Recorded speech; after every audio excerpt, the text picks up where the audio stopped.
Okay, here we will discuss the second case. As I already mentioned in the first video of spherical volume charge distribution, that if this is the volume filled with charge, then we can calculate the electric field at 2 points. One is point P, which is outside of this spherical charge distribution, and the other one is point P prime, which is inside this charge distribution.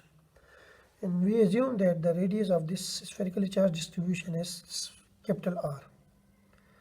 Now, we'll consider this second case. Suppose this is a spherical charge distribution of radius R, capital R, and we want to calculate the electric field at this point P prime. For that, we draw a Gaussian surface.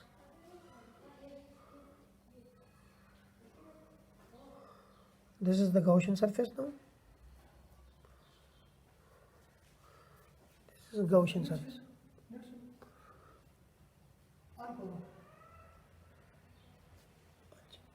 This is the Gaussian surface.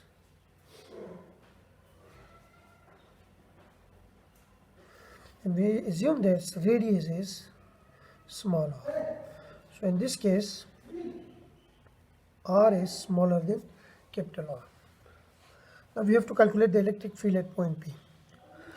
Now this is a volume charge distribution, so it says volume charge density, which is given by charge per unit volume. Where volume, we will take the volume of this small Gaussian surface, which is volume with radius r. Now from this we can get the charge, which is equal to volume charge density times volume of this Gaussian surface. And we know that the volume of a spherical surface is 4 over 3 pi r cube. So this is charge. Suppose this is equation number 1. Next we move to calculate the electric field at point P. If I consider point P, then the electric field at point P is radially outward. This is the direction of electric field. If I take a small area element with area dA, then its direction is along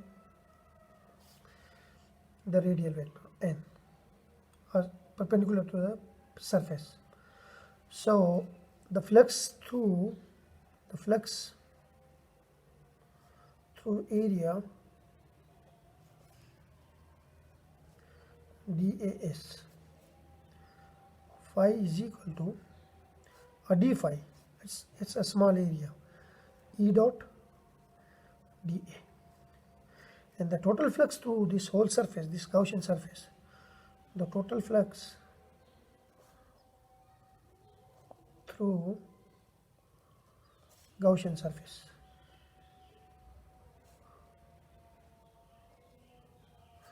of radius r,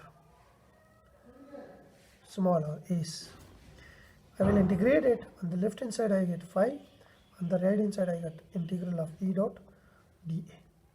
But this, remember, this is the surface integral. Now from this, the symmetry of the problem, we see that electric field and area direction, they are parallel to each other. So it means that angle between E and dA is 0. So I can write it as like E dA cos of 0. Or in other words, this will become equal to integral of E into dA. Now if we look at here, this surface is spherically symmetric, so it means the electric field at every point of this surface is the same. So electric field is constant. So we can keep it outside of this integral, and we have dA. In area of a spherical surface is E into 4 pi r square. This is total flux through this closed surface, Gaussian surface. This is equation number 2. Now we will apply Gauss law, and according to Gauss law,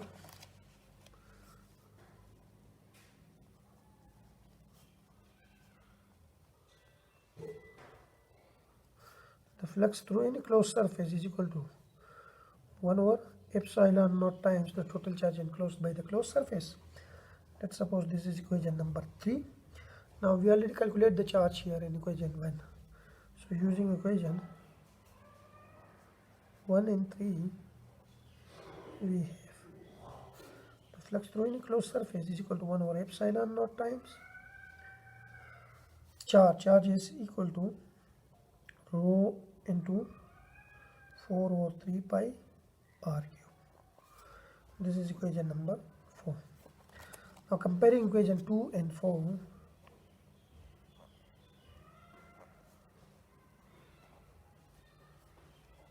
we have E into 4 pi r square is equal to 1 over epsilon naught times rho into 4 over 3 pi r cube. Now 4 cancel with 4, pi cancel with pi, r square cancel with this cube. So here we left with E, and on this side we have rho r over 3 epsilon naught. This is the magnitude of electric field at point P. At this point, P prime, I call it P prime. And its direction or its vector form is E is equal to rho r over 3 epsilon naught into r unit vector. This represents the direction, and direction is always along the radius direction. So this is all about electric field due to spherically volume charge distribution. In the next video, we will discuss another application of Gauss Law, which is electric field due